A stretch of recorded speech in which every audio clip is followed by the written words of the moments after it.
ഇന്ന് ജൂൺ 22. തമിഴ് സിനിമയുടെ സ്വന്തം ദളപതി വിജയുടെ 52ാം ജന്മദിനം. സാധാരണ ഒരു കുടുംബത്തിൽ നിന്ന് തുടങ്ങി ഇന്ന് തമിഴ്നാടിൻ്റെ മുഖ്യമന്ത്രിയായി നമ്മൾ കാണുന്ന വിജയുടെ ജീവിതം ഏതൊരു സാധാരണക്കാരനും വലിയൊരു പ്രചോദനമാണ്. സിനിമയിലും ജീവിതത്തിലും അദ്ദേഹം എങ്ങനെയാണ് ഇത്രയും ഉയരത്തിലെത്തിയതെന്ന് നമുക്ക് നോക്കാം. 1974 ചെന്നൈയിലാണ് വിജയ് ജനിച്ചത്. അച്ഛൻ എസ്.എ. ചന്ദ്രശേഖർ സംവിധായകനും അമ്മ ശോഭ ഗായികയുമായിരുന്നു. ലയോള കോളേജിൽ പഠിക്കുന്ന കാലത്ത് തന്നെ അഭിനയത്തിൽ വലിയ താല്പര്യമുണ്ടായിരുന്നു. അച്ഛൻ സിനിമയിലുള്ളതുകൊണ്ട് എളുപ്പമായിരുന്നു എന്ന് പലരും പറയുമെങ്കിലും സിനിമയിൽ സ്വന്തം ഇടം കണ്ടെത്താൻ അദ്ദേഹം ഒരുപാട് കഷ്ടപ്പെട്ടിട്ടുണ്ട്. 1992 നാളെ തീർപ്പ് എന്ന സിനിമയിലൂടെയാണ് വിജയുടെ തുടക്കം.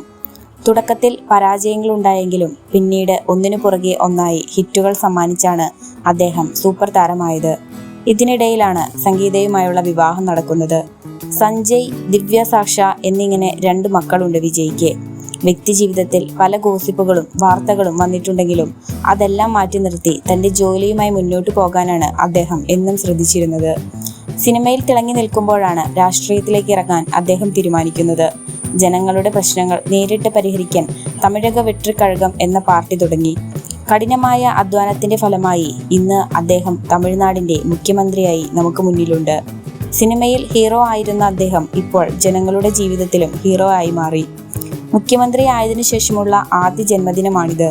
ദളപതിക്ക് ഇനിയും ഒരുപാട് ഉയരങ്ങളിൽ എത്താൻ കഴിയട്ടെ എന്ന് നമുക്ക് ആശംസിക്കാം.